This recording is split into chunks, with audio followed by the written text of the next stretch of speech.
Well, good morning, everybody. So, this past month, we've been continuing our reflection on breathing room. A little bit of a commercial break last week. We're back on track today. Breathing room is having that space in our lives to live, to flourish and appreciate things like beauty and goodness and love. The space that gives us a chance to collect our thoughts, to have energy at the end of a long day for family and friends.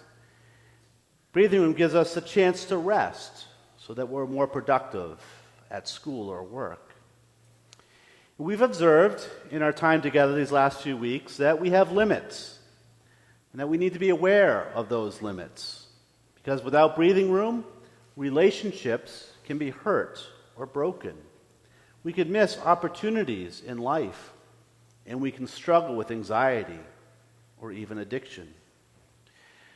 The other day, I met up for coffee with Pastor Emily from the South Dartmouth Congregational Church, and we both shared what I think all of us have experienced or continue to experience: the struggle between what we like to do and what we have to do, and finding the balance between the two. And when I say that, the things that we have to do aren't things that we don't like doing, but we'd like to do more. Wouldn't it be great if we did whatever? It was within our ministries that we are speaking of that we both mentioned that we'd love to spend more time doing even more home visits and more hospital visits and leading faith-sharing groups and other programs and educational and so on and so forth in our parishes. But sometimes, or many times, in trying to do all these things, we end up losing that breathing room. Now, these things that we want to do aren't bad, but when we push ourselves beyond our limits, even for good things, we lose breathing room, and we become blind to what's around us, whether it's an opportunity to do good or to notice somebody who's in need of a listening ear or shoulder to cry on or some other need. And as I mentioned, this isn't just in ministry. This is in all our lives. It's true in family life and in our careers, in education, and even our efforts to volunteer. When we push our limits and when we ignore them, we get ourselves into trouble. When the pursuit of more consumes us, it will prevent us from having breathing room in our lives, and we become blind to those things that give our lives meaning, give us peace of mind and joy. Last week, if you recall in the first reading, the prophet Amos warned us about trampling upon the needy and destroying the poor in our drive for money and wealth. This week we hear a similar message from an earlier chapter in Amos. He's stating that in our indiscriminate search for more, we can become blind to those around us. We can miss opportunities that lead to joy, peace of heart, and love. We can, in the words of Amos, become complacent. The problem with the rich man in the gospel story today isn't that he's rich. It is that he's so caught up in being rich and getting more and living that life of luxury that he fails to recognize the suffering of his neighbor right under his nose. But it's even more than that.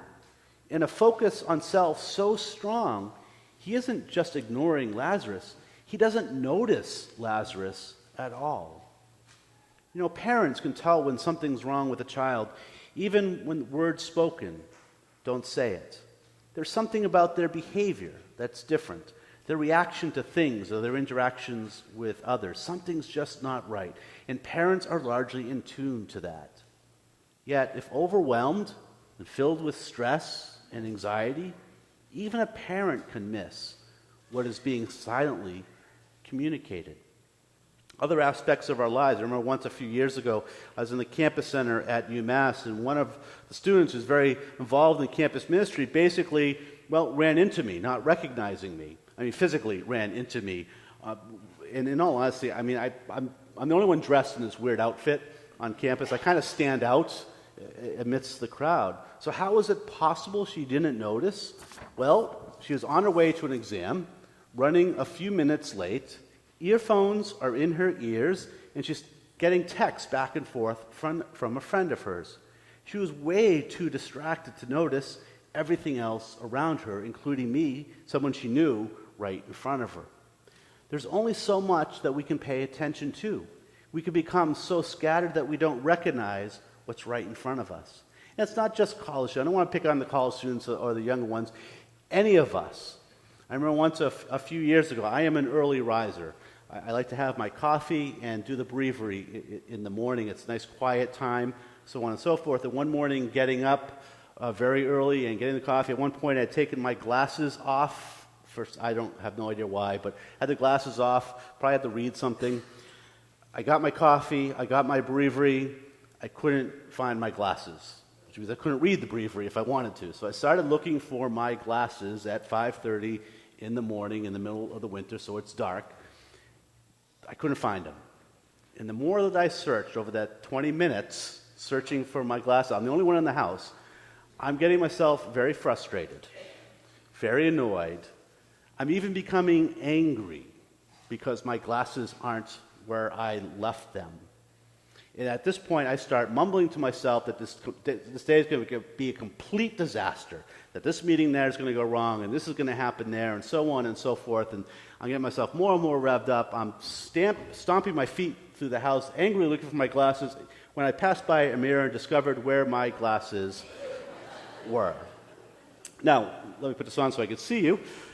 Based on the reactions, I'm not going to ask for a show of hands, but based on the reactions, I suspect you can relate to that, whether it's glasses or the keys or a book or the cup of coffee or whatever. Where is that cup of coffee, right? As we're going around, we become so frustrated. What happens? We get so more and more annoyed, we fail to recognize what is right there in front of us. We need breathing room so that we notice the obvious. We notice what is right there, and what we're seeking is right in front of us. In our daily lives, with all that we have going on, the responsibilities that we need to take care of, the people who are depending on us, do we take time to realize and appreciate where we live? We are an incredibly beautiful place in the world. Do we ever take advantage of that? Do we ever take advantage coming in for Mass, just noticing we're in a very beautiful piece of land here in South Dartmouth, aren't we? The property that's around us. Have we ever taken the time just to drive or walk by the water to help us realize that and to recognize that? Have we ever taken the time to listen to music, not as background noise, but truly listen to it for its beauty and inspiration? What about art or culture?